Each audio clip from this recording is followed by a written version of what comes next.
right, so now for our next installment. I apologize that so much time has passed.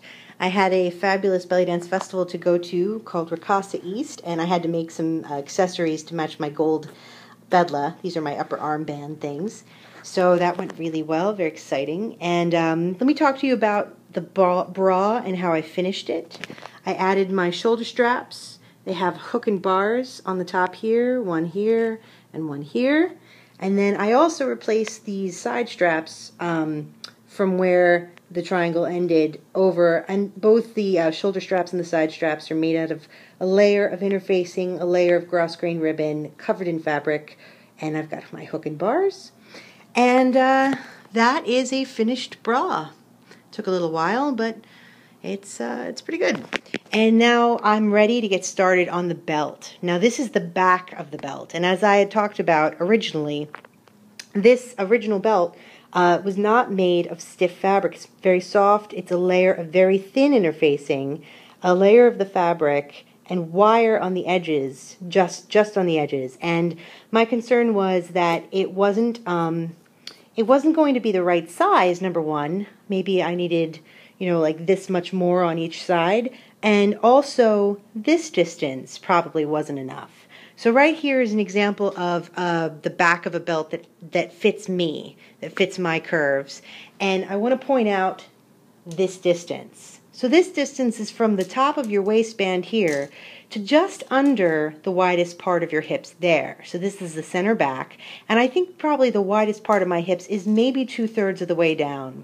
So that's the back of the belt, and I tend to like about 7 inches in width of that portion of the belt. This one is maybe 5, so it's not really as big as I want it to be. And maybe that's true to the style of Bella. Maybe that's a very good representation of the Bella the original designer was the original owner was trying to mimic. But I'm making this costume to kind of fit me and my needs, and I'm going to make a wider belt. And I'm also going to make it out of the thick interfacing. So what you see here is a roughly cut rectangle. It's not a perfect rectangle of interfacing. And I've made 3 darts. So what you're looking at here, this would be the top, center, back, and then another dart on either side. And each of these darts are held in with a single straight pin. And I just basically stood up with watching myself in the mirror with a pair of jeans on, and I laid this on the back of my butt.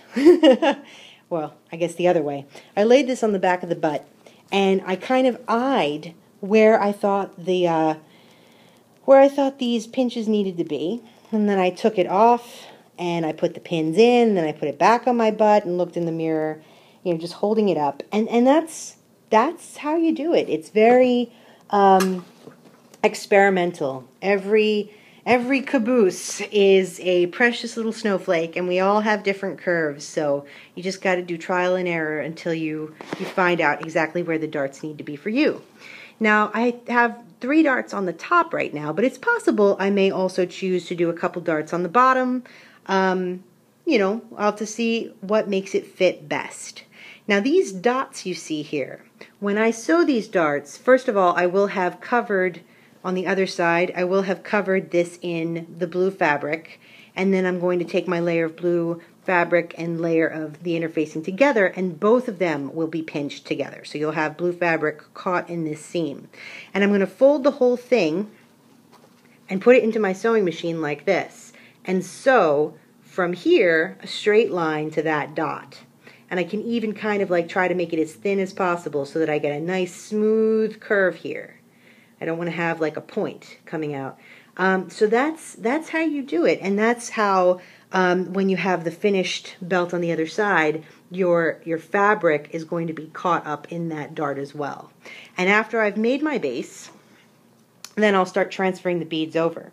Now this line I drew here, that line is basically the bottom edge of the belt, or my best guess as I stood in the mirror wearing a pair of jeans, holding this thing up to me. I think I pinned it on either side to my jeans to make it easy, and I'm just standing there with a magic marker. And you can ask a friend to help you do it. I might also, after I've put this whole thing together, I might also trim off some of this And then when I've covered it, I'll fold my blue edge over and stitch that. So yeah, so that's where we are right now. And I will give you more updates as I get more. Oh, so this this bottom edge, I only drew it on one side because I'm going to fold the whole thing in half after I've cut it out and trace that along the other half. And that way I get it perfectly symmetrical, and then I'll trim that side out. So yeah, that's what we got going on.